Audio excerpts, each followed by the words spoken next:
Provinsi Jawa Tengah bisa dibilang tak lagi menjadi lumbung suara bagi PDI Perjuangan. Pasalnya pada pemilu tahun ini capres usungan PDI Perjuangan Ganjar Pranowo kalah dari rivalnya Prabowo Subianto. Ini berdasarkan hasil hitung cepat, namun kami juga masih menunggu hasil real count dari KPU. Namun saudara, tak tanggung-tanggung selisih suara keduanya berdasarkan hasil hitung suara KPU siang tadi berkisar 1,1 juta lebih suara. Meski demikian untuk suara legislatif, partai pimpinan Megawati Soekarno Putri tetap unggul meski jumlah suaranya menurun dibanding pemilu 2019. Dan kita masih membahas bersama sejumlah narasumber yang sudah ada di studio. Kalau tadi kita bahas soal Jawa Tengah, saat ini saya mau coba bahas soal Jawa Barat yang memang diklaim sebagai suara terbanyak dari Amin gitu ya. Saya akan mencoba menyapa Pak Zulfikar. Bagaimana Anda melihat dari suara di Jawa Barat, Pak Zulfikar? Ya, terima kasih Mbak Cynthia. Mungkin saya mau memberi beberapa poin secara garis besarnya dulu gitu. Pertama adalah bahwa saat ini bukan waktu yang tepat untuk merayakan kemenangan karena perhitungan itu belum selesai. Jadi punten banget nih buat Mas Edi ya. Terlalu dini untuk menyatakan kemenangan karena perhitungan secara resmi itu belum selesai. Jadi kita tidak bisa mengatakan ada satu paslon itu sudah menang hanya karena berdasarkan hitungan quick count gitu. Catatan kedua adalah mengenai hasil dan proses dari seluruh pilpres yang dilakukan selama 2 hari yang lalu. Ada beberapa hal penting yang perlu kita catat, di mana memang Indonesia ini adalah salah satu negara yang selama ini menjadi perhatian dunia karena Indonesia berhasil melakukan transformasi dari sistem otoriter ke sistem demokrasi dan ini berlangsung selama 20 tahun. Tapi memang selama 5 tahun terakhir muncul semacam kekhawatiran bahwa Indonesia akan mengalami kemunduran demokrasi akibat proses-proses politik yang terjadi di antara elit. Dan saya kira proses kemunduran demokrasi ini mulai kelihatan dengan sangat jelas dari apa yang kita lihat di pemilihan tahun 2024 ini gitu.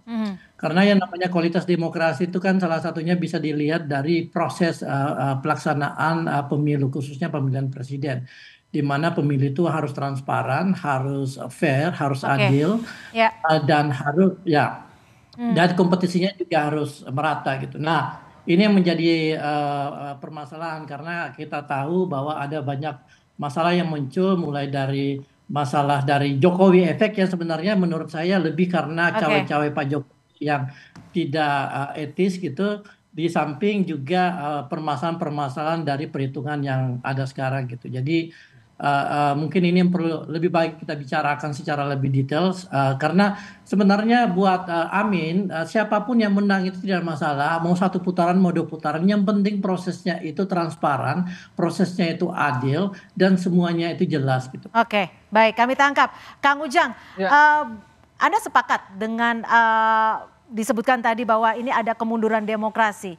Amin tidak masalah siapapun yang menang asal prosesnya benar. Menurut Anda? Ya, kalau kita merujuk pada survei-survei yang dilakukan lembaga dunia, iya, indeksnya turun demokrasi itu. Tetapi kalau kita lihat, ya saya merasakan 7 tahun terakhir ya, saya orang yang mungkin ya sering mengkritisi Pak Jokowi, sering mengkritisi pemerintah. 7 tahun terakhir saya. Nah dalam konteks itu ya apakah teman-teman bertanya tuh, Kang ada ancaman enggak gitu?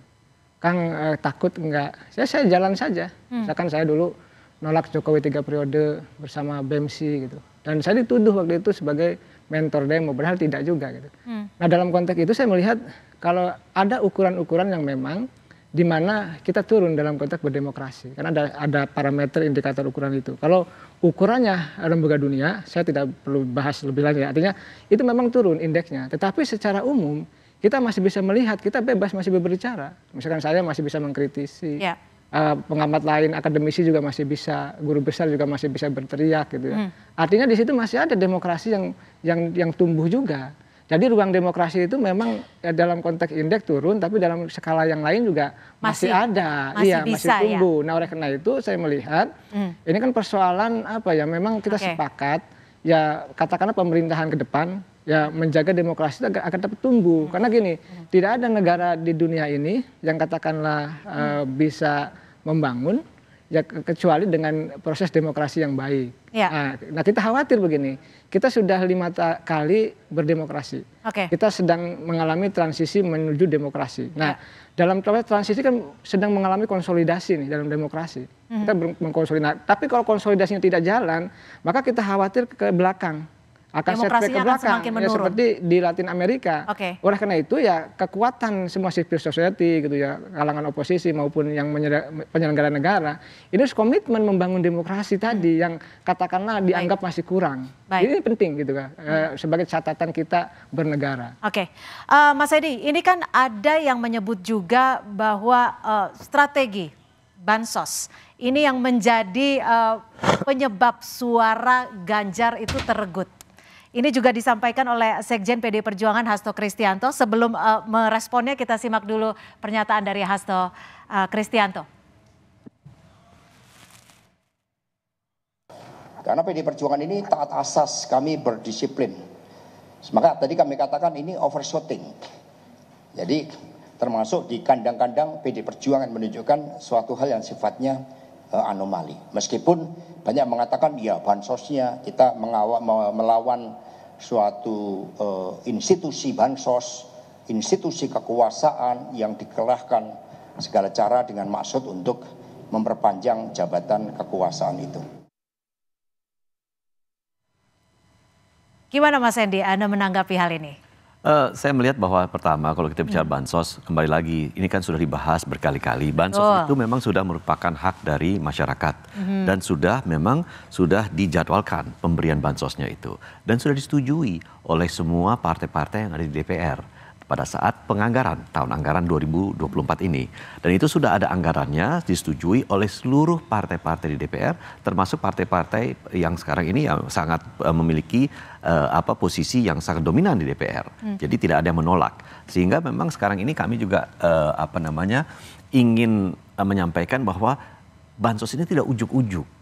Ini sudah terencana, sudah dianggarkan dan menjadi hak masyarakat. Jadi sekarang ini tidak ada alasan untuk kemudian dijadikan bansos itu dijadikan alasan bahwa salah satu pihak itu memanfaatkan bansos itu untuk kepentingan pihak tertentu. Ya saya kira tidak demikian. Itu yang pertama.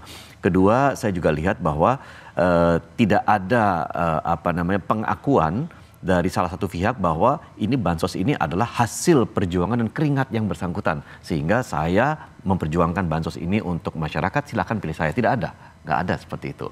Pak Prabowo tidak pernah mengatakan demikian. Tapi kan tadi sebelumnya Anda juga sempat menyebut ada Jokowi Effect yang memberikan keuntungan tersendiri. Begini, Jokowi Effect yang terbesar keuntungannya pada Pak Prabowo dan Mas Gibran ada pada tema besar kita, keberlanjutan dan penyempurnaan.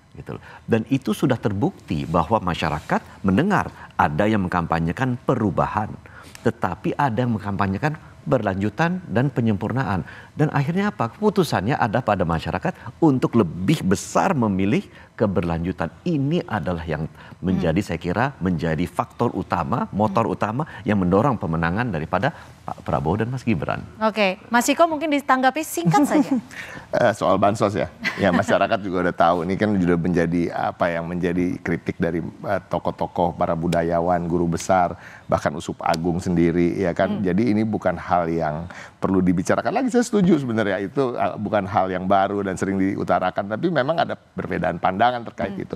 Tapi tetap pandangan kami ya jelas. Ini kan bahkan Bang Zul sendiri, Zulkifli Hasan kan juga ada dalam kampanyenya mengatakan ini dari mana ya kan. Jokowi itu kita kan itu kan ada videonya, ada rekamannya, ada jejak digitalnya. Dan ini yang ada jejak digitalnya yang kita nggak tahu lagi yang pasukan-pasukan di bawah gitu ya, apa yang disampaikan ketika mereka setelah ada siraman bansos di Jawa Tengah misalnya atau di berbagai daerah lain. Itu soal bansos. Tapi saya ingin berbicara soal demokrasi sedikit ya kalau boleh ya, nambahin ya tadi ya. Yang masalah ini kan sebenarnya bukan hanya indeks demokrasinya aja. Masalahnya adalah indeks demokrasinya itu membaik, tetapi pemerintahnya menganggap itu ya udah kita budak aja. Nah, dan ini yang sedang terjadi sebenarnya kan. Kita budak aja. Apa maksudnya? No, budak aja. Maksudnya biarin aja mereka protes, jangan ditangkap.